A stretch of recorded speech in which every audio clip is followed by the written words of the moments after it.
Muito boa tarde, espectadores e web espectadores do programa Opinião e Debate aqui da Infinity TV, um novo canal de comunicação aqui do Circuito das Águas, Serra Negra e também do mundo, já que a internet nos proporciona essa abertura.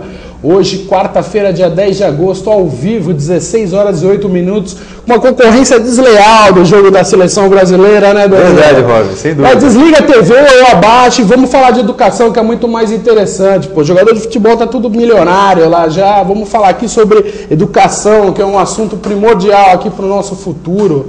Estou aqui com o Danilo Neto, diretor administrativo do Colégio Reino, uma das instituições mais tradicionais aqui da cidade. Boa tarde, Danilo. Boa tarde, Roger, como vai você? Boa tarde, espectadores. Boa tarde, Chicão, operando aqui com a gente hoje. É um prazer estar aqui com vocês. Vamos falar sobre educação, que é a nossa praia. É isso aí. Você que queira participar do nosso programa, é só ligar no 19 3842 1632 ou através do e-mail no contato@infinitytv.com.br. Temos também a ferramenta do Twitter, @infinity_TV. Você sabe que a gente tem a nossa voz da consciência aqui, né, Danilo? Chicão, Carlos Alberto Salomão, boa tarde, Chicão. Boa tarde, Roger, boa tarde ao Danilo, boa tarde aos nossos web espectadores. É um prazer recebê-lo aqui, Danilo. Se sinta à vontade, se sinta em casa. Esse é um espaço democrático. Aqui o pessoal vem para expor as suas ideias, os seus projetos. E a gente está aqui, né, nessa tarde, como disse o Roger, aí, com uma concorrência desleal. Mas a gente está ligado aqui no jogo da seleção, viu, Roger? Está 0-0 o jogo entre Alemanha e Brasil. Estava acompanhando um pedacinho do jogo, o Brasil está tomando um vareio de bola, não tá fácil. Esse mano acho que não vai aguentar muito não, viu, Roger? Bom, contanto que não levem o Muricy dos meus anos para a seleção, tá tudo certo. Já levou o Neymar, já levou o Ganso. Bom, mas vamos parar com esse papo de futebol, vamos conversar de educação aqui. Danilo, o Colégio Reino completou 31 anos em maio deste ano, é isso? Confere. Salvo engano. Para começar, gostaria que você contasse um pouco da história da instituição para a gente. Bom, um prazer enorme. Apenas um lembrete rapidinho, para quem está muito interessado no jogo, a gente vai informando de tempos em tempos o resultado, então não precisa trocar de canal que a gente vai informando. Né, Chicão? Então, agora falando sobre a instituição, como o Roger bem colocou, o Colégio Reino já tem os seus 31 anos. O Colégio Reino nasceu, na verdade, eu acho ótima oportunidade de poder falar sobre isso. Ele nasceu alguns anos atrás na cidade de Serra Negra, esses 31 anos atrás na cidade de Serra Negra, quando a minha mãe, a diretora Elenir, que é até hoje a diretora pedagógica da escola, e mais algumas mães da cidade, entenderam que faltavam algo a mais na educação da comunidade de Serra Negra, e elas entenderam por bem que seria interessante lançar aí uma empreitada e criar uma instituição de ensino particular e diferenciada para tomar conta de um hall seleto de crianças que eram os filhos dessas mamães interessadas a esses 31 anos atrás. Essa foi a semente da escola, nasceu de um pequeno grupo de mães interessado em fazer a diferença para os seus filhos. Legal, Danilo. Um beijo para a Elenir, sou maior fã dela, ela sabe disso. E vamos trazer ela aqui qualquer dia aí para dar uma entrevistinha para a gente. Danilo, qual a tua formação e desde quando você está à frente da diretoria, né, administrativa do colégio? Bom, a minha formação, eu sou formado em administração pública pela Fundação Getúlio Vargas, de São Paulo. Eu me formei em 99, eu estudei administração pública, que é um curso de excelência da GV em especial. O curso de administração pública é uma dissidência do curso de administração de empresas, então eu tive a chance de aprender tudo no que diz respeito ao rol de administração corporativa de uma organização, mas o que seria entendido como o mais propício para a administração pública no Brasil. Esse curso foi criado algumas décadas atrás a pedido justamente da Federação Brasileira, né? É um curso gratuito, era gratuito até a época que eu fazia, por isso muito bem selecionado. E eu fiz especialização em especial nos Estados Unidos, fiz a especialização em pós também na França, sempre sobre negócios internacionais, gestão de negócios internacionais. E depois disso foi minha experiência de trabalho. Eu trabalhei muito em São Paulo durante anos, trabalhei desde formado depois do curso do meio de 99 até 2008, quando eu resolvi voltar para Serra Negra para fazer parte aqui do time, que, para falar a verdade, nunca saí, estive aqui a vida inteira, mas mais de coração e pontualmente de forma consultiva. Legal. De forma executiva, só agora em 2008. A educação sempre fez parte do teu interesse ou teve um empurrãozinho da mamãe nessa hora aí? Olha, eu acho que quando a gente tem a oportunidade de ter esse laboratório em casa, porque eu vivi educação... Né? Não, você não tem a menor dúvida, eu vivi educação quando acordava de manhã, quando estava na escola, quando voltava para casa, eu escutava assuntos de educação, à noite era um assunto de educação, e isso se tornou uma paixão. Até que a minha experiência profissional, ela se resumiu a atividades basicamente de consultoria. E consultoria é uma forma de educação, claro. Educação corporativa. Então, eu sempre trabalhei com consultoria depois de formado, fiz consultoria estratégica em empresas familiares, que no Brasil correspondem a empresas até de médio porte e de um faturamento bastante expressivo. E, basicamente, a gente lida com pessoas e conhecimento, né? Em poder transformar o dia a dia da empresa, trazer novidades, trazer formas diferentes de pensar para os funcionários e talvez esse seja um expoente de educação. Então, eu já naturalmente acabei indo para isso. Uma coisa levou a outra, né? Uma coisa levou a outra e por isso foi tão natural voltar para cá e estar na escola. Muito se discute a preparação que algumas escolas proporcionam aos seus alunos, ou seja, umas preparam o aluno para o vestibular e outras para a vida. O Reino se encaixa em qual perfil? Se é que dá para traçar um perfil, né, disso tudo? Essa é uma excelente pergunta. E, na verdade, eu diria que eu já gostaria de começar dizendo, como o Roger brilhantemente colocou, escola não é tudo igual, escolas têm perfis diferentes e têm focos diferentes. Eu até gostaria de responder essa questão do ponto de vista genético, veja só você. O reino no seu DNA, quando o reino nasceu, ele nasceu para tomar conta de crianças. Então na verdade, eu fazia parte desse grupo, eu era um dos meninos desse grupo, éramos crianças, e o interesse de nossas mães naquele momento é que crescêssemos crianças fortes, com os valores corretos, dotada de raciocínio crítico, de discernimento, senso de certo e errado, formação de cidadão e formação da pessoa em primeiro lugar. Então isso está no nosso DNA, então isso nasceu com a gente. Então eu cito essa questão do DNA porque veja você, imagine você um colégio que nasceu de um curso pré-vestibular, que nasceu de cima para baixo. A gente tem na educação básica a educação infantil, o Fundamental 1, do 1º ao 5º ano, o Fundamental 2, do 6º ao 9º ano e o ensino médio. E depois nós temos, além da educação básica, em alguns momentos, o curso pré-vestibular. Nós nascemos no infantil, por isso o foco na pessoa. Existem instituições de ensino que nascem com o foco pré-vestibular, porque são instituições essencialmente pré-vestibular. E qual é o foco delas? Pensar na pessoa? Não, elas estão pensando em desempenho, em número. Claro, nas aprovações. Né? Em aprovações propriamente ditas. Então, essa é a essência deles. Então, ainda que uma escola que seja em essência pré-vestibular se torne depois uma escola com ensino médio, ou seja, ela cresça de cima para baixo, ela não muda o DNA dela. Ela não muda a essência dela. O foco dela continua sendo números. Claro, a raiz, né? A raiz, você tem toda a razão. O fundamental herda essa raiz, e aí a gente chega em alguns momentos, posso contar milagres sem contar o santo, de algumas histórias que nós sabemos de crianças de 7º ou 8º ano que são interpeladas na sala de aula com questões do tipo: você não está prestando atenção na aula de português, depois você vai ter problema na Unicamp. E a pergunta que surge nesse momento é: Unicamp, hein? É perto da minha casa? Eu passo por ela todo dia porque ainda não faz parte do meu dia a dia.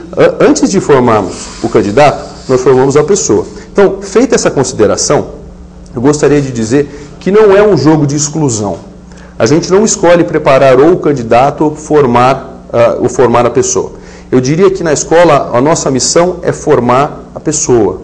Uma vez que a gente forma a pessoa, está no subproduto disso prepararmos o candidato de uma forma correta para que ele entre nas melhores faculdades, que sim, é claro que faz a diferença, mas não faz a diferença sozinho. Bacana.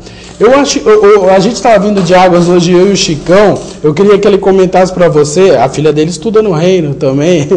Sim. queria que você comentasse para ele, Chicão, aquela história que você me contou lá da sua filha. O que ela falou para você hoje de manhã?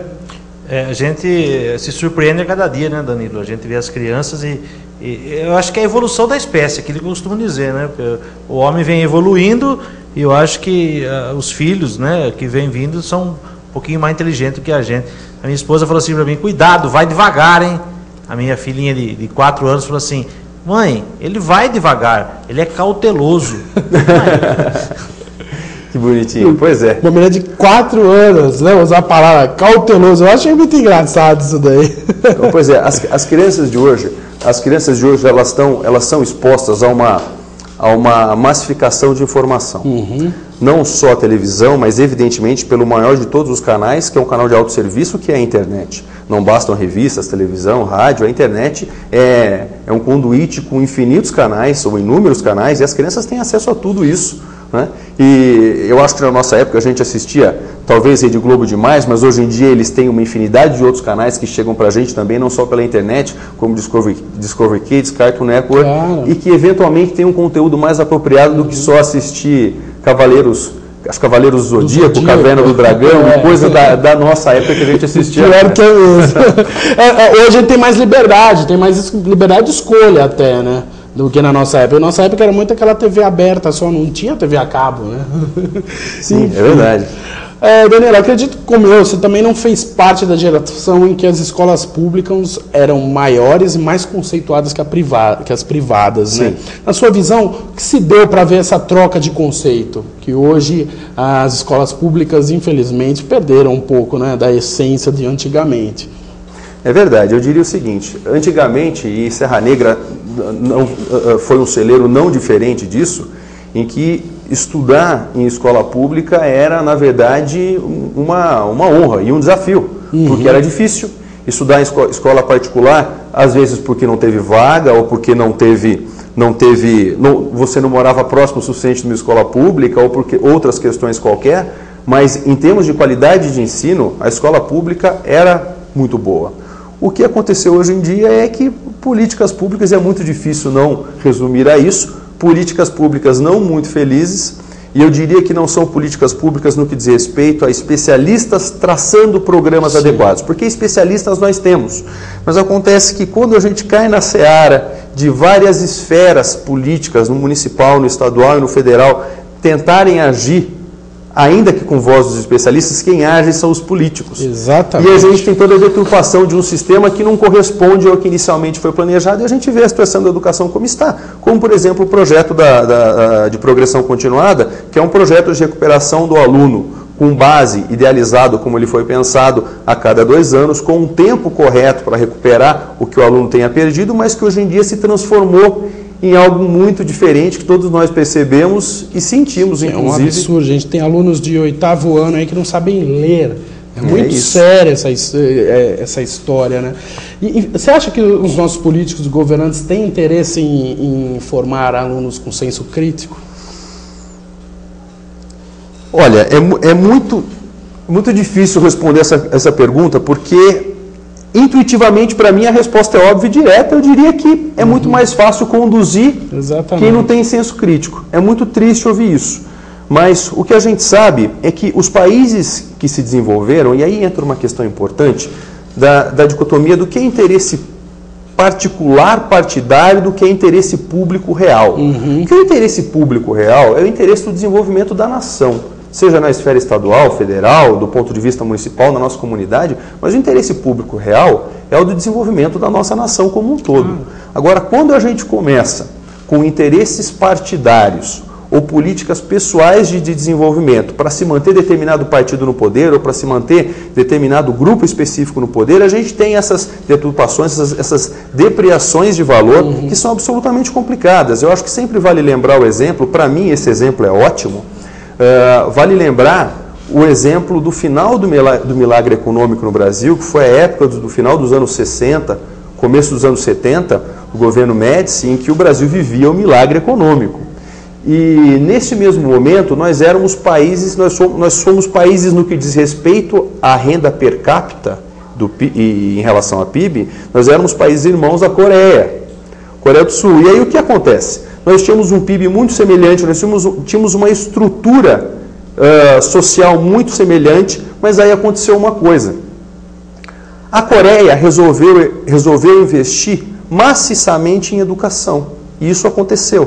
Então, no final dos anos 70 foi um investimento, foi uma inversão de valores muito forte em educação por parte da Coreia. E no Brasil a gente vivia um momento curioso. A gente vivia o final do milagre econômico, nós vivíamos, nas palavras de Hélio Gaspari, uma patriotada brasileira, em que a musiquinha que é 90 milhões em ação, para frente Brasil, e aí era aquele ufanismo em relação ao Brasil, é a potência do futuro, e realmente a economia foi para frente. A economia foi para frente com a criação de estatais fortíssimas, investimento em estrutura de transformação, em indústria de base, e a gente viveu também um momento que acompanhou esse crescimento do aumento da desigualdade social.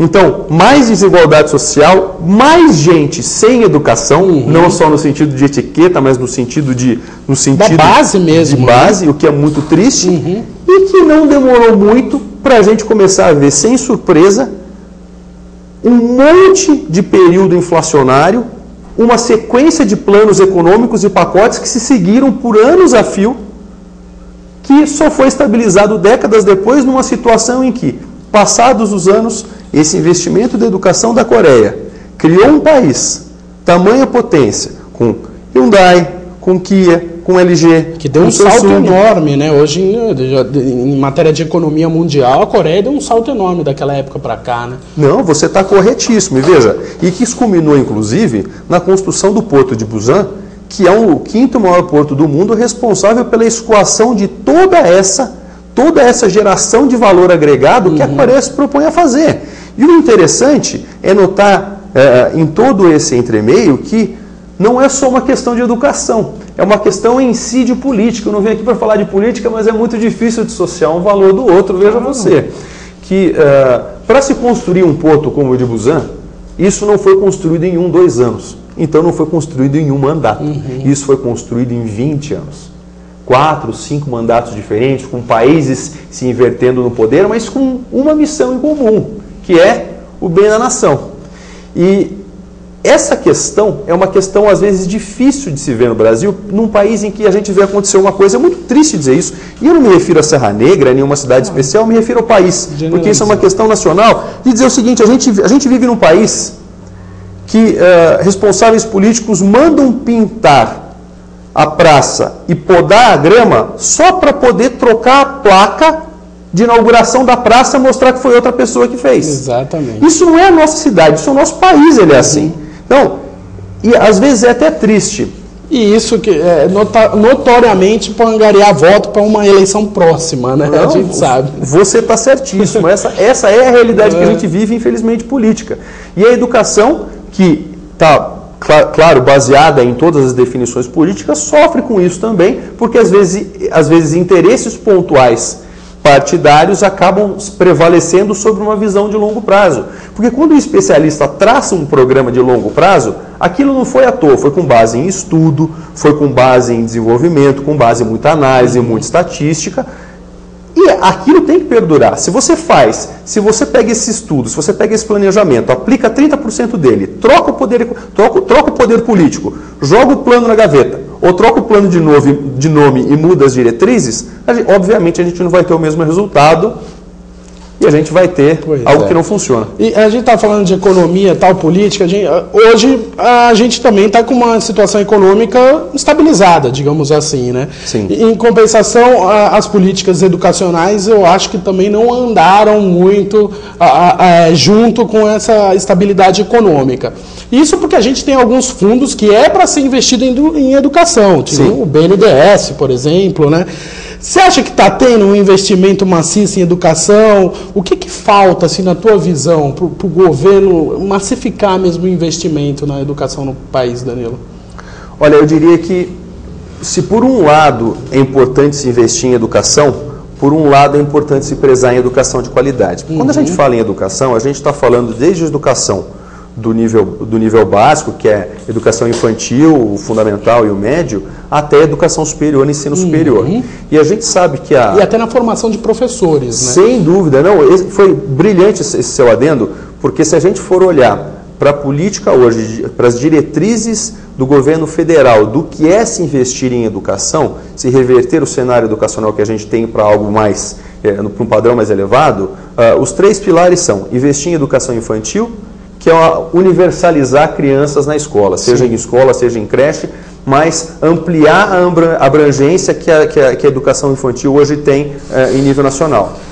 Também se investir na especialização do ensino médio, isso é um segundo item na agenda federal, e o governo do estado de São Paulo, sob a batuta do secretário, tem investido nisso, muito longe do necessário, mas tem dado alguns passos no que diz respeito a isso, em se criar um ensino médio integral, em que o ensino médio tem, por um lado, o ensino do conteúdo, e por outro lado, que seria no outro período, o ensino mais profissionalizante para trazer o povo para o mercado de trabalho, trazer o aluno para o mercado de trabalho antes dele chegar na faculdade. Porque, às vezes, a gente aqui na nossa cidade vive uma situação um pouco diferenciada da média do país. Aqui, principalmente para os alunos que estudam em escolas particulares, em especial. A profissão dele é ser estudante. Mas o que a gente vê no resto do país é que tem uma grande massa de alunos cuja profissão é outra coisa. Eles estudam também. Então, quando você cria um ensino médio com uma perspectiva profissionalizante, você traz o aluno para o mercado antes e às vezes já ajuda, inclusive, na renda familiar em casa, possibilitando o ingresso para uma faculdade melhor. O terceiro item da agenda, e foi o que você brilhantemente colocou, é a elevação do padrão do magistério do país. Não é? Criar professores melhores, ter condições de ter professores mais bem preparados e, principalmente, premiar os bons profissionais. Exatamente. Por isso que, em termos federais, existe na agenda a criação da Prova Brasil, que é uma prova que mede justamente a qualificação do professor, podendo estabelecer até uma política monetária por mérito, que é algo que outros estados já têm isso implantado, o Paraná, por exemplo, já tem isso muito bem implantado, e que, sem segredo, igual a todas as outras profissões, você dá o salário diferenciado para quem se esforça, para quem corre atrás e para quem busca resultados diferenciados na sala de aula, principalmente falando de um tema tão bonito e tão... talvez não exista profissão mais magistral do que a do professor, porque ele transforma a matéria humana, né? Mesmo ela estando hoje em dia um pouco desvalorizada, né? Porque a gente sabe que o professor hoje em dia está uma profissão meio desvalorizada, né? A gente continuar, Danilo, quero ver se o Chicão tem alguma pergunta para você. Chicão, alguma pergunta até agora, antes de a gente dar o nosso intervalo? O Danilo chegou num ponto, né, da qualificação, né, da pessoa, na qualificação do aluno, e a pergunta do Roger foi no sentido, né, se há interesse justamente nessa formação de pessoas aí de opinião, né, no caso aí pessoas mais esclarecidas. Mas o Roger e o Danilo, vocês não acham que a base está no município? Né? Você forma o aluno desde a base. A base seria do município, partindo, né, de uma educação, talvez aí o pessoal até briga, né, nesse caso da municipalização do ensino. A base do aluno é do município. Não sairia daqui esses formadores de opinião, ou esses alunos, ou esses adultos no futuro aí, ou profissionais de qualidade? Você não acha que é aí que está pecando o ensino? Bom, eu diria que normalmente fica para encargo do município a educação, o começo da educação de base, que é a educação infantil, até o fundamental, quando a criança vai normalmente para uma escola estadual. Agora, eu diria o seguinte, que infelizmente eu posso falar com bastante tranquilidade no que acontece na esfera privada, em especial o que acontece dentro da nossa escola. E eu diria a você que da mesma forma que neurologicamente a gente pode dizer que é na idade infantil até o começo da pré-adolescência que a criança tem, digamos assim, a sua malha sináptica mais receptiva para novas descobertas e para desenvolvimento do senso crítico, esse é um momento que não pode ser perdido. Existe em termos de educação, existe um conceito de janela de oportunidade, que diz o seguinte: se você não faz naquele momento, fazer depois é muito mais difícil, senão impossível. E a janela de oportunidade sináptica da criança vai até mais ou menos os 12 anos, em que alguns conceitos têm que estar instalados para funcionar bem. Se eles não estiverem até então, fica muito mais difícil trabalhar. E vou falar isso dando um outro exemplo fisiológico e não neurológico, que é o que diz respeito ao sebinho que a gente tem no pulso. Sabia, Chão, que a gente tem um sebinho aqui no pulso de nascença. E esse sebinho, ele fica ao entorno aqui dos ossos do pulso, e ele é um sebo que tem que ser eliminado por força do movimento e do exercício quando a gente é criança. Porque se ele não for, esse sebinho ele calcifica e vira uma formação óssea no pulso que deixa muito mais travado o movimento para escrever. E a gente vai estar falando de crianças, por exemplo, que tem uma letra mais feia ou sente muita dor para escrever, escrevendo muito pouco. Então é importante que a escola faça exercícios específicos para isso num determinado momento da formação da criança, principalmente na pré-alfabetização, para que esse pulso fique firme e livre dessa calcificação depois que a criança se formar. Isso é uma janela de oportunidade. Depois que você perdeu essa janela, não exercitou, formou o cálcio, só com cirurgia, que raramente acontece pelo custo e por toda a questão invasiva que você teria no seu corpo, mas se a janela de oportunidade é um conceito válido do ponto de vista fisiológico, do ponto de vista neurológico também. É importante salientar que até os 12 anos a gente tem essa formação sináptica muito mais receptiva. Eu acho muito legal falar sobre neurociência em especial, porque hoje, nós adultos, a gente tem mais ou menos 10 mil sinapses para cada neurônio. Nós temos bilhões de neurônios na cabeça, mas cada neurônio se liga a outro neurônio por esse processo sináptico, e cada neurônio, em média, se liga a 10 mil outros. Quando nós somos crianças, nós temos o mesmo número de neurônios. Hoje em dia, nós sabemos que alguns neurônios vão se renovando ao longo do tempo e eles mantêm um número mais ou menos constante. O número que eu tenho é o número que provavelmente uma criança com 12 meses de idade já tem. Só que a diferença é que eu tenho mais ou menos 10 mil conexões sinápticas por neurônio e a criança tem mais ou menos 100 mil. Então, o que acontece é que a criança tem uma velocidade de aprendizado e por assimilação muito maior que a nossa. Pelo estágio de desenvolvimento dela, né? Pelo estágio de desenvolvimento dela, e é por isso que eu gostei da oportunidade da pergunta do Chicão. Então, o que acontece? Por isso que é engraçado quando a gente tenta aprender uma língua, e eu me aventurei pelo chinês depois dos meus 25 anos e sei o quanto foi difícil aprender o básico.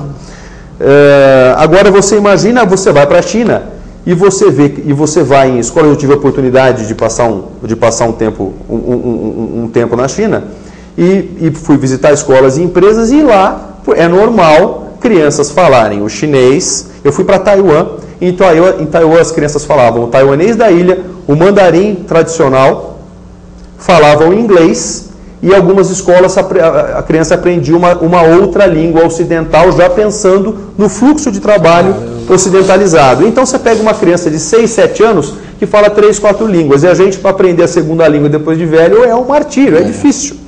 Então, essa é uma idade que, se você deixar a criança em casa sem o estímulo, e na verdade, tudo isso se resume a uma palavra. A história da educação é a história da palavra estímulo. Existem estímulos corretos para a idade correta. Não adianta você chegar para uma criança que está no jardim da infância e começar a falar sobre derivadas integrais matemáticas, porque ela não tem, por mais que ela tenha velocidade, ela não tem pré-requisito instalado para aprender isso. Então existe o estímulo correto. E você não pode desestimular por exigir demais, se você não pode desestimular por exigir de menos. Agora, a formação do raciocínio crítico da cidadania, sim, está envolvido com a idade, e sim, o quanto antes a criança participar desse processo, até os 12 anos, ela vai ter isso mais sólido e vai ser mais fácil para ela lidar com questões de lógica e juízo de valor para os caminhos que ela ainda tem pela vida. Bacana. Antes de a gente continuar, vamos dar um intervalinho aqui. Aí vai dar tempo de você ver quanto está o jogo lá na Globo e tal. Opa! Final do debate volta daqui a 3 minutinhos para você. Até daqui a pouco. Até já. Sabe como o Greenpeace está no seu dia? Cuidando para os alimentos transgênicos serem rotulados. Sabia que eles são cheios de agrotóxicos? Para sugerir soluções para as mudanças do clima que andam dando susto por aí. E pesquisando políticas energéticas menos poluentes, como a eólica e a solar. Para você saber se a carne que consome está desmatando a Amazônia. Para cuidar que milhares de espécies não sumam dos mares. Nem da sua mesa. Informe-se, participe, colabore. Greenpeace.org.br.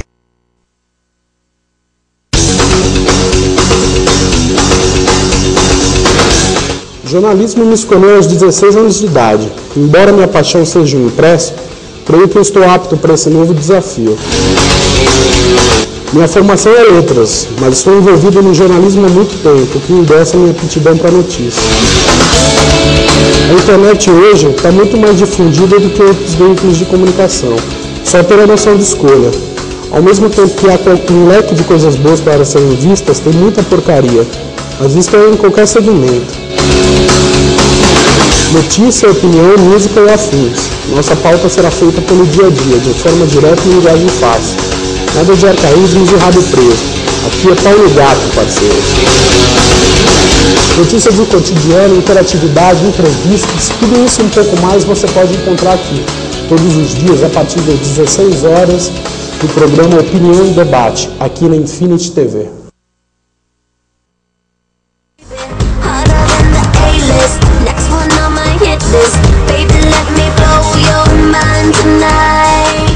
Fala galera, depois do enorme sucesso que foi a estreia do nosso programa com a participação da Camila Moraes, chegou a hora da gente bater mais um papo com outro participante do Ídolos da TV Record. É a vez de conversar com o Melo Júnior, você via Twitter aí em casa e eu aqui no estúdio. Então nosso encontro está marcado para a próxima quarta-feira, dia 10 de agosto, aqui na Infinity TV. Estou esperando você.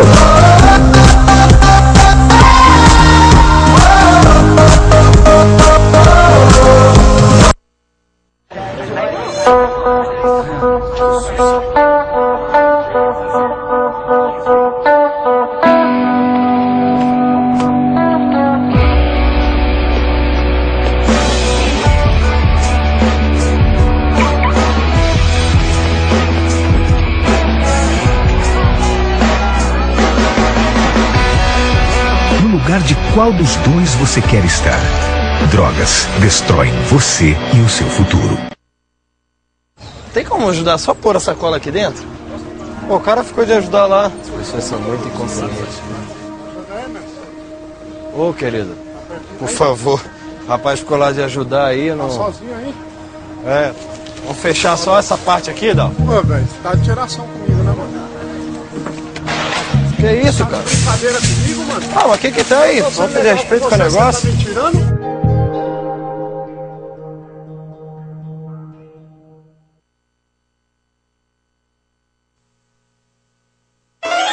Concorra a um final de semana em Ubatuba, com direito a acompanhante e café da manhã. Participe da nossa promoção Eu Assisto a Infinity TV. Entre em nosso site, clique na aba Contatos, preencha com seus dados e no corpo mensagem digite: quero participar da promoção Eu Assisto a Infinity TV.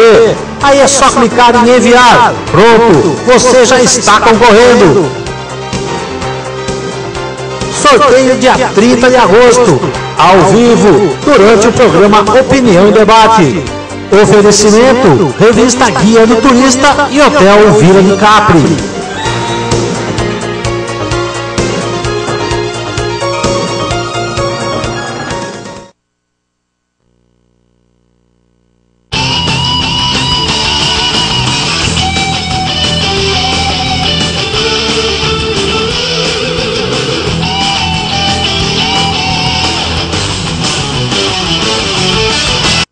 Estamos de volta com o programa Opinião e Debate aqui da Infinity TV, hoje com o Danilo Neto, aqui, diretor administrativo do Colégio Reino aqui de Serra Negra. Queira mandar sua pergunta para o 1938421632 através do e-mail contato@infinitytv.com.br. Estou também com o Twitter aberto aqui, se quiser, é só mandar a perguntinha que eu leio aqui ao vivo, @infinity_TV. Danilo, a gente sabe que no país, que no Brasil, está tendo um déficit de profissionais de educação e isso compromete a formação de um novo futuro até, né? Você considera que as pessoas que os alunos estão perdendo respeito pelo papel do professor, que o professor representa? Olha, inicialmente eu diria, não preciso pensar muito para te dizer que sim. Acho que desde a época da faculdade que eu já ouvia brincadeiras não muito saudáveis do tipo: professor, o senhor trabalha também ou o senhor só dá aula? Então, exatamente. É claro que isso é uma desvalorização do papel do professor, e eu faço questão de dizer de antemão que provavelmente no mundo não existe uma profissão tão bonita e tão importante quanto a do mestre, porque veja você, se você trabalha com vendas, cada vez que você vende um carro, o que você está mudando para o mundo? Você está colocando um carro mais na rua, inclusive aumentando o monóxido de carbono, brincadeira. Você tem uma ação muito pontual no mundo. Quando você está, por exemplo, eu acho que todas as profissões são nobres, mas eu tenho todo o direito de dizer que eu acho que o professor é a mais nobre de todas, uma vez que você está transformando gente. Eu achei tão bonito quando eu vi uma entrevista do Obama que disse que uma das coisas que o fez guinar para a carreira política foi um professor dele de história. Então eu não consigo me desprender do conceito de que quando o Obama traçou as diretrizes no que diz respeito a criar o clima de paz no Oriente Médio, é muito difícil não ver que se o professor de história foi corresponsável para colocar o Obama onde ele está, eu posso perfeitamente dizer que o professor de história foi corresponsável pelas políticas de paz supracitadas e que entraram em vigor. Então eu diria o seguinte, não existe nada mais nobre e mais bonito para um professor do que o momento de que, não só quando ele altera a percepção e a cabeça do aluno, mas quando ele percebe que aquela alteração e aquela percepção fez uma diferença para o mundo. Eu acho que hoje em dia a palavra mais bonita que a gente tem, a palavra mais usada, às vezes mal usada, mas ainda assim a mais bonita, é quando a gente fala de sustentabilidade. E que bonito para um professor quando ele está lidando com alunos e ele tem a chance de criar alunos que vão operar num planeta de forma a torná-lo mais sustentável, porque isso volta inclusive para o professor, se ele tem filhos, para a família dele. Então, na verdade, é um jogo de interesse que é um círculo muito virtuoso, na verdade. Aí agora a questão do respeito ao professor. Eu diria o seguinte, eu acho que hoje em dia a gente vive não só numa comunidade, mas numa sociedade em que muitas vezes a medida do sucesso é o carro do ano ou as conquistas financeiras que a pessoa tem. E eu diria, sem sombra de dúvidas alguma, que uma medida de sucesso para algumas pessoas não corresponde à medida de sucesso de outras pessoas. Algumas pessoas buscam conteúdo intelectual, buscam se desenvolver intelectualmente, outras buscam se desenvolver culturalmente, outras buscam se engajar com conquistas de caridade. Eu quero desenvolver uma organização que tome conta, por exemplo, de crianças, ou uma organização que tome conta de idosos, ou mesmo do planeta, do ponto de vista de ecologia.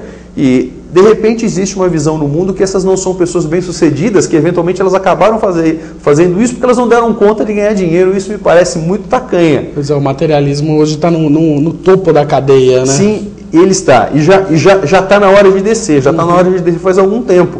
Então, eu acho que existe um pouco desse demérito completamente deturpado que se tem em relação ao professor, porque uma coisa eu posso dizer para vocês, e posso dizer de coração. O professor precisa de tanto respeito, não só pelo que ele está operando, mas porque nenhum professor é professor porque foi obrigado. Os professores escolhem ser professores. Eles escolhem ter uma vida em que eles sabem que não é uma vida fácil, tem que preparar aula todo dia, né?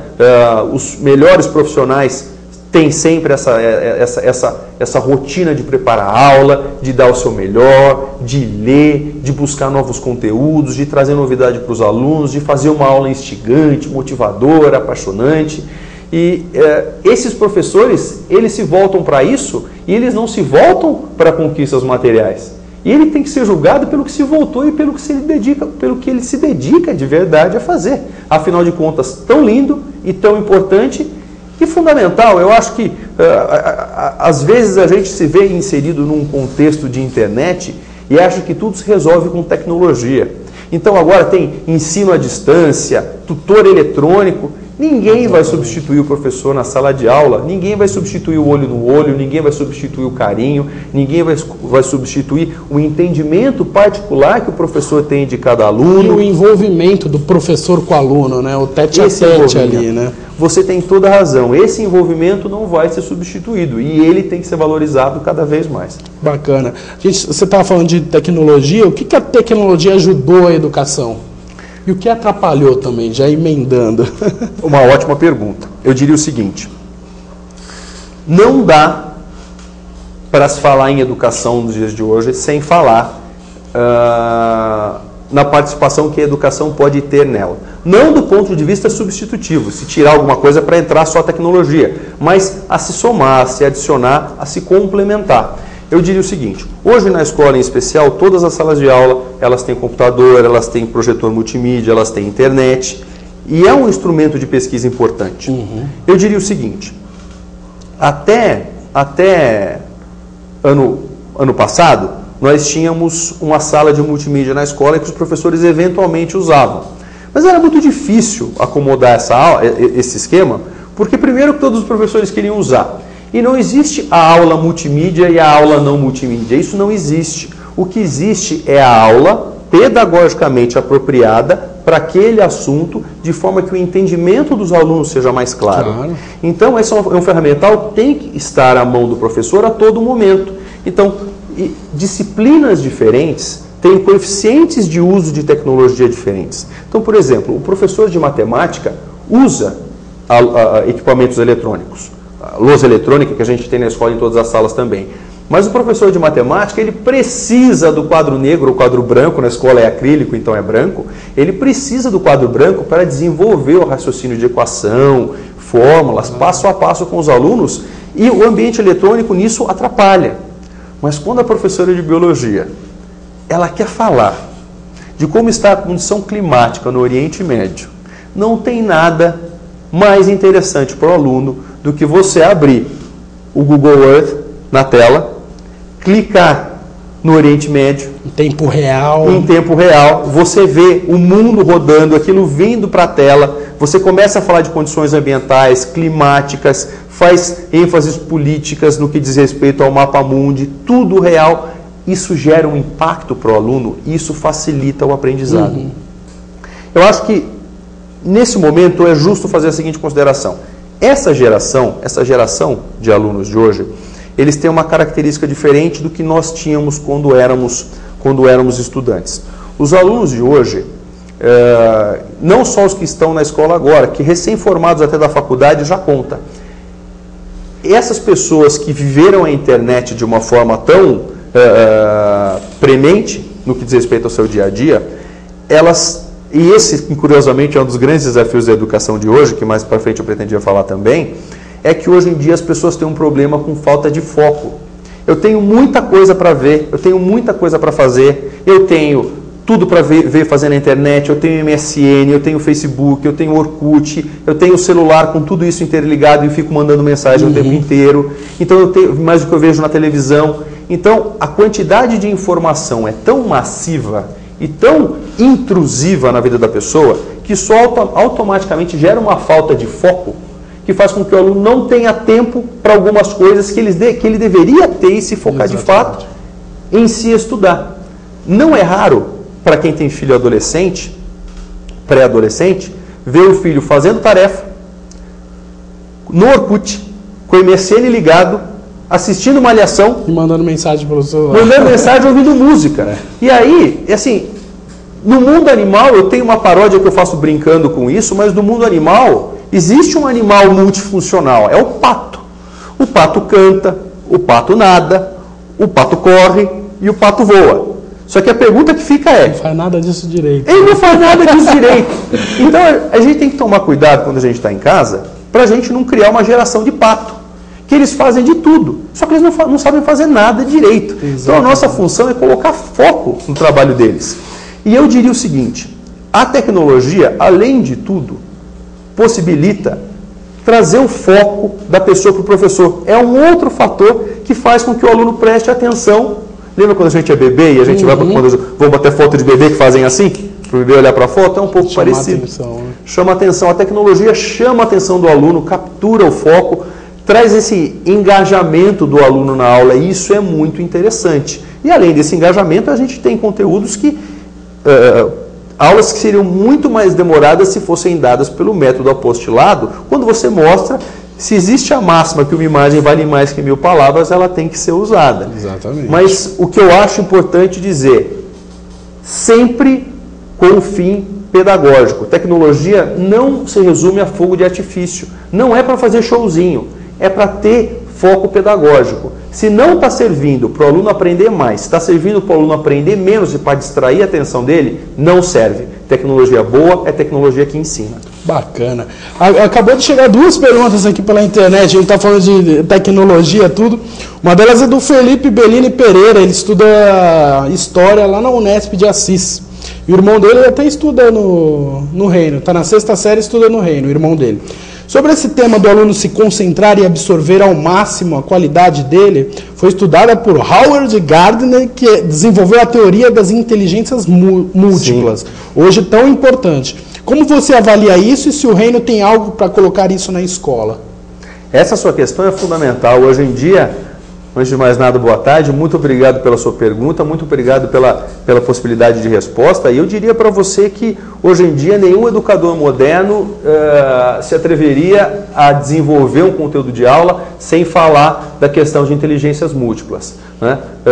Alunos aprendem de forma diferente e eu fico muito feliz de dizer que na escola a gente tem uma orientação educacional.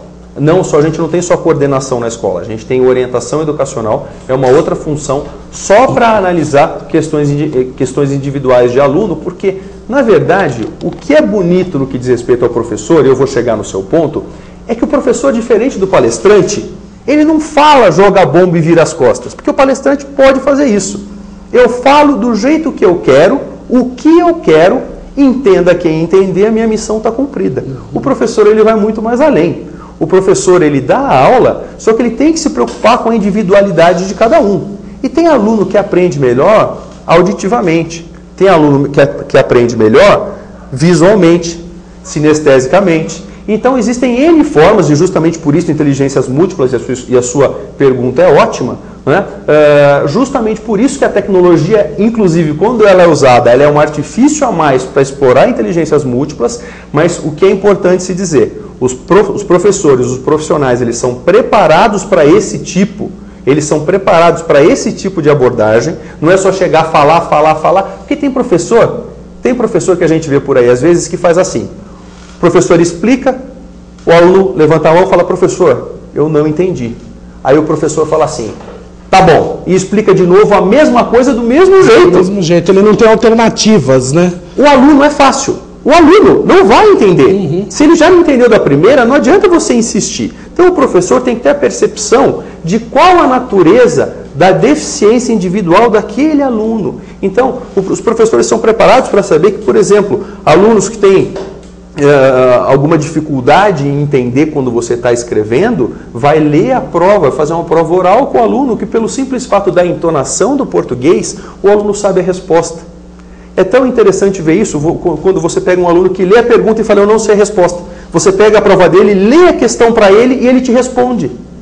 Bacana. Então, mais uma vez, é importante ter professor preparado, uma equipe na escola de orientação educacional que verifique quais são as individualidades dos alunos e torne isso público entre todos os professores, e isso é um ciclo virtuoso muito legal, que o professor vai percebendo questões em relação aos alunos, devolve para a orientação, que realimenta todos os professores dessa situação e todo mundo fica muito mais preparado para lidar com um aluno especial. Então eu diria que, ainda mais quando a gente fala de inteligências múltiplas, a tecnologia veio justamente a somar, mas eu diria que quando a gente fala em educação, a gente fala em sistema educacional. E eu quero te dizer uma coisa.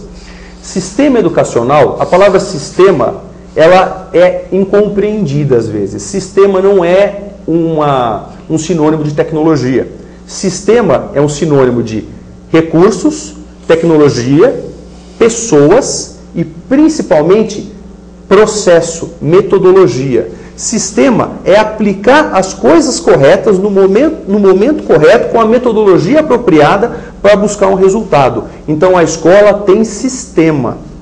Ela sabe como identificar os problemas e aplicar os recursos que existem para aquele problema ser sanado. Que bacana. Tem mais uma aqui. Eu acho que dessa daqui eu até sei a resposta, né?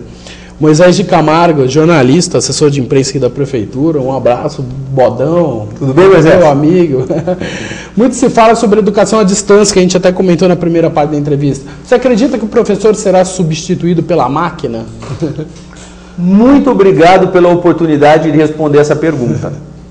eu diria o seguinte: hoje em dia, educação à distância é uma tendência e eu acho muito difícil que ela suma do mapa. Interconectividade é uma realidade, a aldeia global que a gente vive é uma realidade, não dá para nadar contra essa maré. Nós vamos estar cada vez mais conectados. Nem sei o que vai acontecer daqui uns 50 anos, provavelmente a gente vai estar com um chip na cabeça além do que o outro está pensando. Mas o fato é que essa é uma tendência que não tem marcha ré.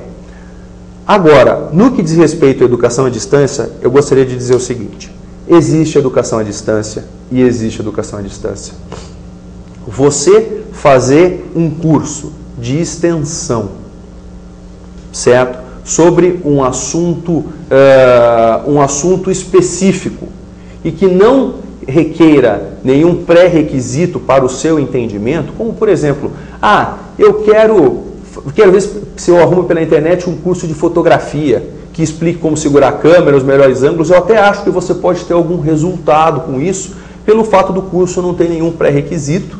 Os fotógrafos de plantão, tenho certeza que vão me corrigir em tudo que eu estou dizendo, mas eu posso dizer o seguinte: existe um movimento menor com questões humanas e pré-requisitos matemáticos, de ciência, política, no que diz respeito a uma coisa específica como se bater uma foto. Mas agora, quando a gente passa a falar sobre educação à distância, num curso de fisioterapia, em que são 5 dias por semana que você tem que estudar, um dia você vai para a faculdade, 4 dias você está em casa, você fica em casa, e provavelmente a coisa mais importante para um fisioterapeuta é pôr a mão no paciente. Exatamente. A gente vive num mundo em que constantemente se reclama que as pessoas perdem o contato humano. Eu quero dizer uma coisa antes de responder a sua questão. Da minha faculdade, eu tenho muitos amigos que acabaram se inclinando para a área de recursos humanos e hoje eles trabalham com contratação e gerenciamento de funcionários e pessoas. A geração que está saindo da faculdade hoje já é uma geração que perdeu a capacidade de fazer isso daqui que a gente está fazendo agora. Essa geração já é uma geração que tem medo do olho no olho. Essa é uma geração que, se possível, numa entrevista de trabalho, eu gostaria de dizer o seguinte: olha, você poderia, por favor, esperar um pouquinho que eu vou para casa, você liga o MSN e a gente conversa online que vai. As pessoas perderam a capacidade do olho no olho, o diálogo, contato pessoal, empatia, tudo isso é fundamental para a criação de um bom profissional. Então aí agora, quando a gente fala, voltando agora para o cerne da sua questão, quando a gente fala de cursos mais prementes, quando a gente fala de formação mais integral, principalmente no que diz respeito a cursos superiores, 1/5 presencial, 4 dias em casa. Eu estava assistindo o programa CQC e eu particularmente tem alguns momentos do programa que eu acho que são felizes, tem alguns momentos que eu acho que não são tão felizes. E eu assisti, esqueci o nome da mocinha, Mônica Iose. O momento em que ela estava fazendo aquele merchandising, aquele jabá, que eles sempre fazem entre os blocos do programa, e eles estavam falando de uma faculdade que, como eu não me lembro exatamente do nome, eu não vou dizer, porque se eu lembrasse eu diria, mas é uma grande faculdade de São Paulo. E ela está fazendo um anúncio da faculdade. E ela vira para a câmera em determinado momento do anúncio e diz o seguinte, sorrindo, porque o marketing é interessante, né? E ela diz o seguinte: aulas somente às segundas-feiras. Como se fosse a maior maravilha do mundo. Ela queria dizer o seguinte: você vem para a faculdade na segunda. E só, o resto pode beber, pode... Terça, quarta, quinta, você faz o que quiser da sua vida.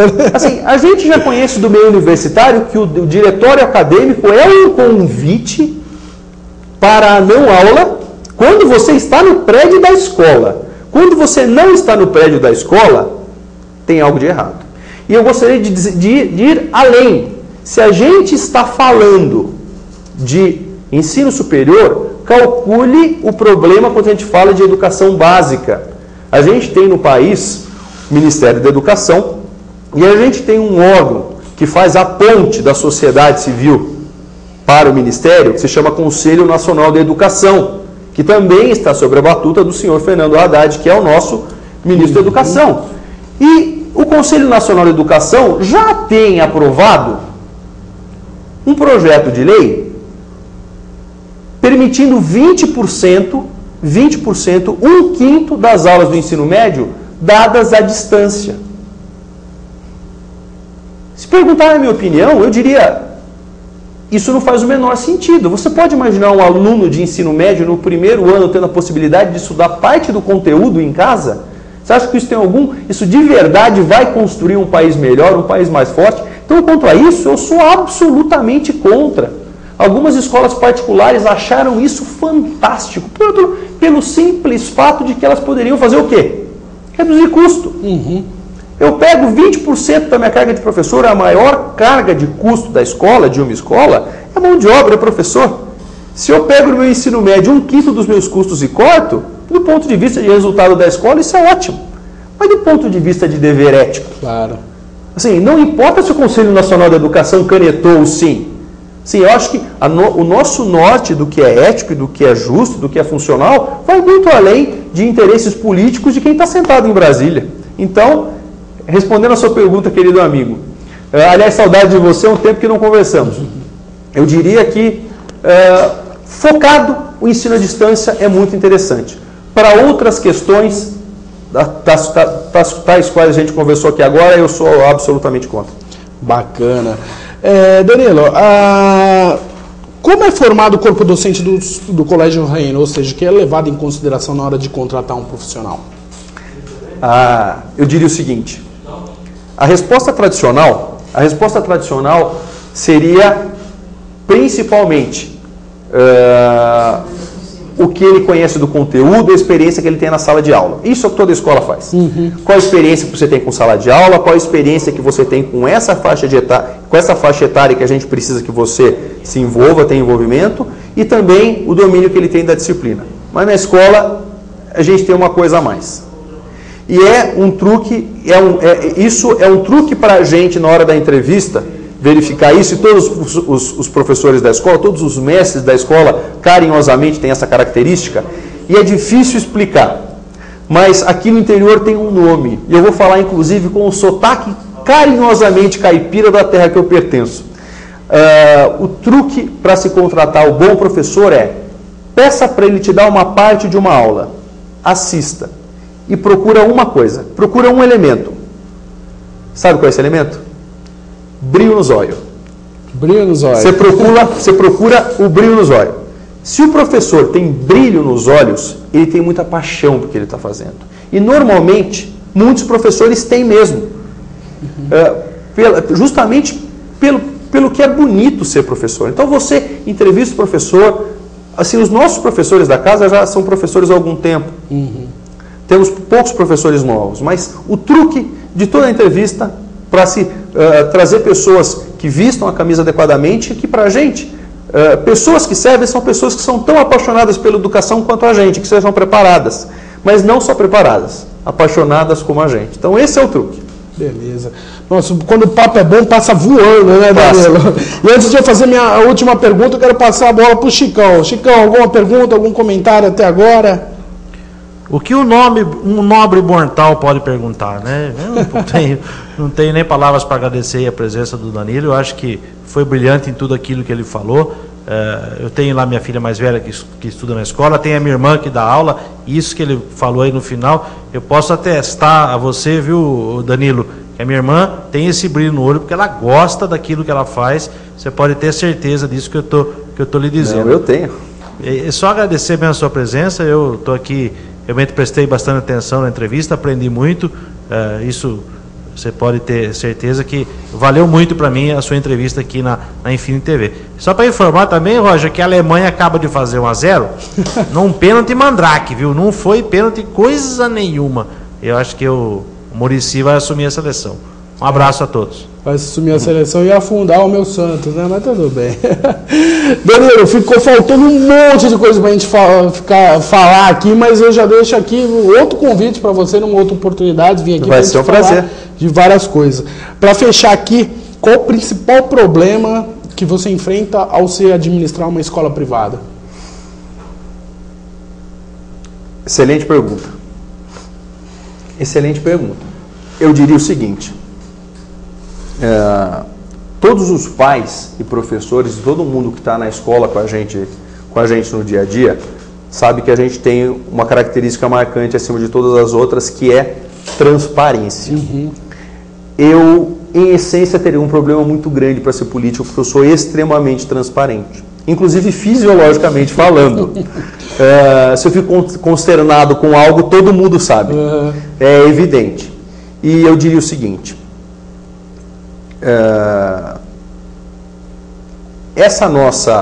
a gente tem hoje uma realidade na educação, e eu já falei um pouco sobre ela quando eu falei da geração, que hoje em dia eles têm pouco foco. Então hoje, justamente por eles terem coisas demais para fazer e terem um foco talvez um pouco debilitado no que diz respeito ao estudo, a gente tem que estar sempre muito de forma ostensiva em cima dos alunos para ter o resultado do estudo. Isso é normal. Mas não é normal aqui, é normal no Brasil inteiro. Eu tenho a oportunidade de estar sempre presente em reuniões gerais com mantenedores e diretores da Rede Ângulo e outros amigos meus que são donos de escola de outras redes, e eu sei que os problemas de hoje da educação, até queria falar um pouco sobre isso. Claro. Tenho 5 minutos? Quanto você quiser. Vamos lá. Os problemas de hoje da educação são problemas de verdade nacionais e globais. Sim. Então a gente tem essa questão do foco, a gente tem a questão de que justamente por isso, inclusive, as pessoas leem cada vez menos. As pessoas leem coisas que prestem. Por quê? Lê capricho, lê mensagem trocada por SMS, lê Twitter, tudo isso tem o seu valor e provavelmente vai fazer parte da nossa cultura para sempre. Mas isso não pode substituir ler as boas matérias de revista, os bons jornais, indiferente do interesse. Se eu tenho um interesse mais futebolístico, eu tenho certeza que existem N matérias que são interessantes para mim, matérias científicas, culturais, a boa leitura, a leitura opiniosa do jornal, que faz com que eu possa crescer e principalmente que eu possa refletir sobre o mundo que eu estou inserido. Então, do ponto de vista de interpretação, esse é um problema que a gente vê muito hoje. Os alunos de hoje, não estou falando do Reino, não estou falando de Serra Negra, estou falando de Brasil. Interpretação e análise é algo que os alunos sofrem muito. Pessoas, e acho que uma forma prática de evidenciar isso, é que os alunos que costumavam ir bem, ou aquela educação modelo que fazia com que os alunos fossem muito bem no modelo do vestibular, se mostrou não tão forte quando apareceu o modelo do Enem, com questões menos, eu não gosto muito da palavra decoreba, mas vai nessa linha que dá para entender, com questões de mais raciocínio prático, mais aplicado. A prova de matemática do Enem, do ano passado, de 20 e tantas questões, a maior parte não tinha nem que fazer conta. Você tinha simplesmente que mostrar o seu entrosamento com a essência da matemática, raciocínio prático aplicado mesmo. Então, às vezes a escola acaba virando uma indústria de nota, não é o caso da escola, da nossa escola, eu quero explicar por quê, mas às vezes algumas escolas se deixam enganar por essa questão da indústria de nota, e simplesmente é uma questão de se terminar a apostila, passa a apostila, dá nota para o aluno que está tudo certo. Até queria fazer um comentário que eu acho importante. Acaba virando uma questão estatística, né? Você disse tudo, é uma questão estatística. E nós não somos uma instituição de estatística, nós somos uma instituição de ensino. E eu costumo dizer para todos os pais que ter uma escola hoje que não dê problema é muito fácil. Fazer uma escola para inglês ver hoje é muito fácil. Basta você terminar a apostila, basta você fazer com que todos os alunos tenham nota, que a escola vai, nenhum pai reclama. Isso faz parte da realidade do nosso país também. Não estou falando de Serra Negra em especial, então, por favor, não se sintam ofendidos, ninguém em especial. É claro, quando a gente fala da massa, da maioria, a gente não fala de todo mundo. Existem famílias que são exceção.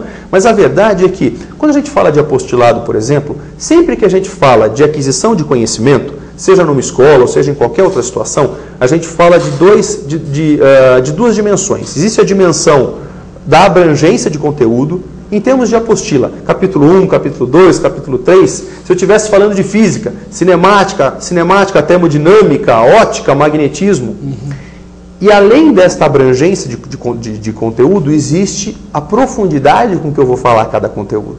Então, eu dou a aula de cinemática, por exemplo, em física, mas eu posso dar com profundidades variadas. Sabe como você faz um colégio hoje em dia, que ninguém reclame, vai ser o colégio mais tranquilo e fácil de administrar? Você dá todo o conteúdo, do ponto de vista de abrangência, porque o pai sabe que capítulo você deu ou não deu, só que dá com uma profundidade bem rasa e dá uma prova bem fácil. Todos os alunos tiram 8, todos os alunos tiram 9, todos os alunos tiram 10, você termina a apostila, está tudo lindo. Ótimo. O mundo está cheio de escola assim. Seria muito fácil se o reino fosse assim. Então, eu posso dizer de coração que nós somos especialistas em arrumar sarna para se coçar. A profundidade é lá em cima, a profundidade é grande. Claro que a apostila é terminada com uma profundidade muito razoável e nós temos, é claro, nós não temos uma escola com alunos tirando 9 e 10, porque essa é uma escola que não está puxando o aluno. Na nossa escola, as notas se giram em torno de 7. 6, 7, que é a média. Por quê? Se todas as notas começassem a girar em torno de 8, 9, era só... Você tem que puxar mais a complexidade para os alunos poderem aprender mais. Não é uma indústria de nota. É uma casa do saber, é uma instituição para se educar. Mesmo porque estabilizar nota em 9 e 10, que nem você disse, é muito fácil. É só jogar uma prova fácil que todo mundo acaba tirando 9, 10, enfim. É isso. E agora respondendo o cerne da sua questão. A dificuldade é fazer, por um lado, os alunos estudarem de verdade, porque hoje em dia não é proativo do aluno estudar. Até, é claro que as famílias poderiam ter um envolvimento maior e mais cotidiano no que se diz respeito ao hábito de estudo, mas uma das dificuldades está em fazer o aluno estudar diariamente, que é o que funciona, não estudar em véspera de prova, e está em fazer com que a população entenda que não se trata de uma indústria de nota, se trata de conhecimento. Né? Então é por isso que é importante que o pai tenha que estar presente para procurar entender que notas são aquelas que o filho está tirando. Às vezes é o 7, poxa, ele só está com 7, ele se esforçou tanto, é um 7, peraí, mas é um 7 que retrata que ele adquiriu 70% de um conteúdo absolutamente vasto e profundo. É uma educação muito satisfatória, é bastante satisfatória, sabe? E eu gostaria de dizer uma coisa também, com toda a transparência, eu já disse com todos os pais, para todos os pais isso também, a gente tem em Serra Negra uma realidade.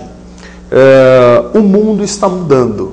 O mundo de hoje não é um mundo de 20, 30 anos atrás. A gente vê, com o passar do tempo, que as atividades profissionais de carreira, elas têm diminuído, e as atividades de empreendedorismo, que são as atividades que eu monto o meu negócio ou faço acontecer por vias não tradicionais da faculdade, essas oportunidades de negócio elas vêm subindo.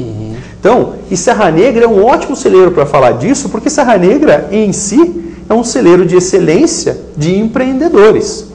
Afinal de contas, provavelmente a maior parte dos empregos que surgiram aqui surgiram por empreendedorismo. Nós não temos grandes empresas. Exatamente. Nós não temos indústrias, nós não temos grandes indústrias de serviço, inclusive. Então, as pessoas aqui ganham a vida por empreendedorismo. E vem aqui uma outra dificuldade que a gente tem nas cidades do perfil como a de Serra Negra. São outras cidades que têm esse perfil.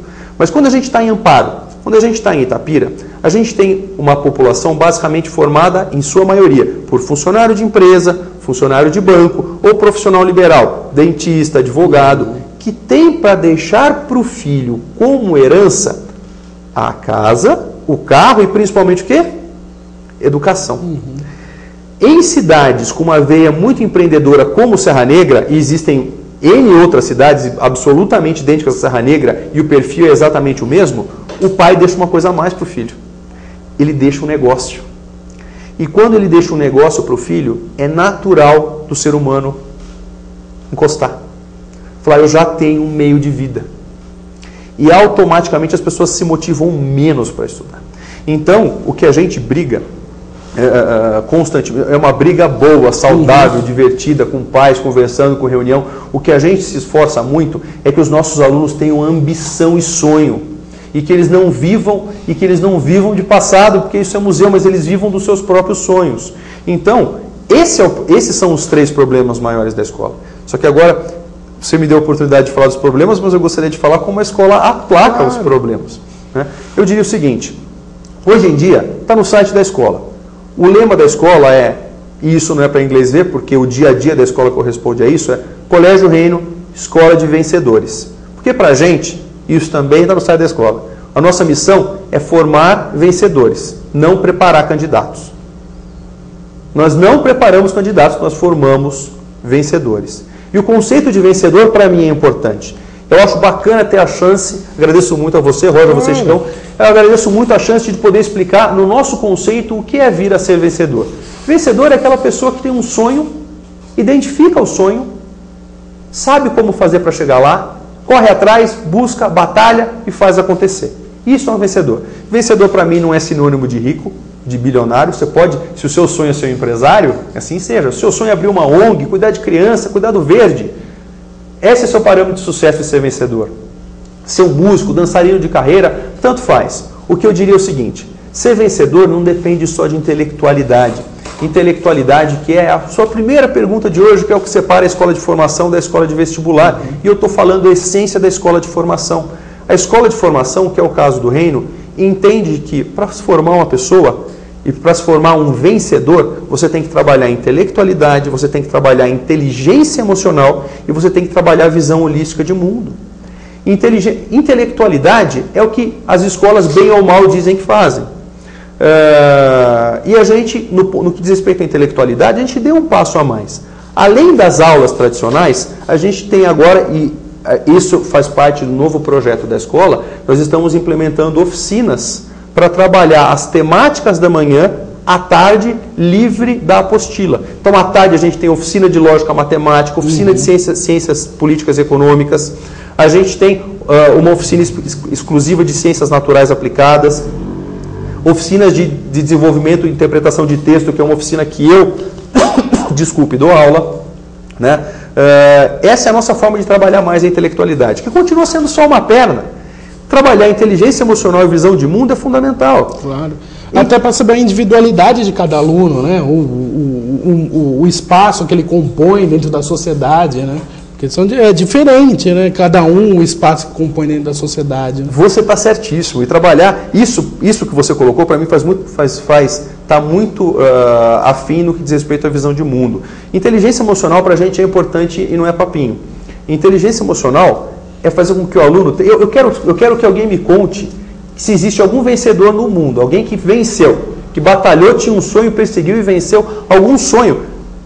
Alguém que venceu e que não tinha extroversão, jogo de cintura, dialética, que é o poder de argumentar, empatia com as pessoas, carisma e principalmente autoestima, que é se estimar, saber se dar valor, porque tudo isso vai dar para você base e coragem para agir. Eu não conheço nenhum vencedor. Você conhece, Roger? Alguém que venceu na vida e conseguiu buscar todos os seus sonhos que não tivesse alguma dessas características? Imagina, se a gente precisa disso. E na escola a gente desenvolve isso. Só que agora como? Vocês estão convidados ou para um outro bate-papo ou para ir até a escola, porque o como eu falo lá. Eu queria encerrar, por fim, falando de visão de mundo. Porque eu acho que hoje em dia é muito difícil um jovem se encontrar, ainda mais com um mundo que muda tanto. Sabe? Um mundo que muda tanto, tantas outras profissões. Os nossos pais não passaram a angústia que a gente passa. Os nossos pais tinham 30 profissões para escolher. Hoje em dia são 43 profissões regulamentadas, mais 500 não regulamentadas, não é maneira de dizer não. Os nossos pais não tiveram inúmeras opções de vida que hoje a gente tem, e a opção gera angústia. Se eu vou para uma sorveteria e tem 3 sabores, é fácil escolher. Se tem 300, eu fico angustiado porque eu quero tudo e ao mesmo tempo eu não sei para onde eu corro. E essa é a situação que os jovens estão hoje. A gente não pode dizer, olha, eu venho de uma família que tem uma tradição em web design, meu avô era web designer, meu pai é web design e eu estou aprendendo arte com eles. Porque, na verdade, nós somos a primeira geração de web design que existe, porque é uma coisa nova. Se eu falar geneticistas, web designers, cientistas de nanotecnologia, isso não existia e passa a existir hoje. Então é importante que o jovem conheça todos esses caminhos. Só que para ele conhecer todos esses caminhos, é por isso que eu gosto de falar de visão holística de mundo, tem uma coisa que ele tem que conhecer primeiro, que é conhecer a si mesmo. E isso não é uma coisa pequena, sabe? Quando a gente estava na Grécia Antiga, os pais da filosofia, os gregos antigos, edificaram todo um templo em nome do deus Apolo, o templo de Delfos, e tinha uma única frase na porta, na entrada do templo, que é conheça-te a ti mesmo. É uma verdade universal para os gregos. Então, o aluno não sabe, ele tem uma dificuldade muito grande de saber se ele vai para a área de medicina, de humanas, de exatas, desculpe, se ele não conhece um pouco sobre si e ele não sabe o que o faz feliz. E por incrível que pareça, alunos postergam e empurram com a barriga o momento de se descobrir até o segundo semestre do ensino médio, do terceiro ano do ensino médio. Aí a gente vê alunos do terceiro ano do ensino médio que prestam no mesmo ano, no mesmo vestibular, para arquitetura, jornalismo, biomédicas. É o mesmo aluno no mesmo ano. Ele não se conhece, ainda não se decidiu, né? Ele colocou o futuro dele na mão de Deus. Então, é preciso que o aluno se conheça. Que o aluno se conheça para que, deste conhecimento, ele possa tomar as melhores decisões. Mas não é só de autoconhecimento que eu estou falando. É importante conhecer a realidade que ele está inserido. Ele precisa ler, saber quais profissões existem. Imagina que você entra num restaurante e te dão um cardápio com 10% dos pratos do restaurante. Qual a chance de você comer o que você mais queria comer naquele dia? São poucas. São poucas. Então, os alunos hoje, com tantas ocupações, o MEC catalogou milhares de ocupações formais, além das 43 profissões regulamentadas, que são direito, administração, por aí vai. Mais de 500 ocupações que existem no Brasil. Todo mundo sabe de tudo. Então, o aluno precisa conhecer tudo isso. Ele precisa se conhecer a realidade do mundo, para ele começar a identificar as oportunidades lá dentro, né? Oportunidades de futuro, com maturidade, né? Tem um livro fantástico de Jean-Paul Sartre, que fala A Idade da Razão. Para quem ainda não leu esse livro, eu acho que vale muito a pena a leitura, em que o assunto central do livro, a cerne do livro, é falar do momento de maturidade do jovem, quando ele escolhe com responsabilidade o que vai lhe dar futuro. Porque não basta escolher o que se quer para o futuro, é importante escolher com responsabilidade. Quando o jovem já tem determinada idade e escolhe uma carreira de brincadeira, ou eu quero ser, não sei, jogador de futebol, eu já tenho 17, 18 anos e nunca participei de peneira nenhuma, ou eu quero, deixa eu ver, coisa que eu já ouvi, eu quero ser, essa é fantástica, eu ouvi na escola de um amigo meu, ele queria ser profissional de Guitar Hero, aquela guitarrinha de brincadeira dos videogames, fala, essa é uma oportunidade que existe no mundo, mas não é uma oportunidade de trabalho. Claro. Então existe um momento, e a idade da razão surge, quando você aceita que determinadas oportunidades do mundo vão ser o seu hobby, e algumas oportunidades vão ser a sua profissão. Né? Então, se eu chego nessa idade e falo assim, não, eu preciso trabalhar, mas espera aí, eu preciso fazer alguma coisa da minha vida, mas o que é que eu posso fazer que realmente seja de responsabilidade e venha me dar sustento e que eu goste, porque eu tenho que gostar. Não existe pessoa de sucesso que esteja fazendo o que não gosta na vida. Exatamente. É importante fazer o que gosta. E por fim, e essa é a missão final da escola, uma vez que eu me conheço, que eu conheço o mundo, eu identifico oportunidades de como eu posso extrair o meu sustento de uma forma profissional, madura e responsável, o final do caminho é descobrir quais são os processos seletivos e vestibulares que vão me fazer chegar lá. Então, a escola hoje criou uma metodologia, recomendo que todo mundo entre no site da escola, reino.com.br, procurem o link 4A.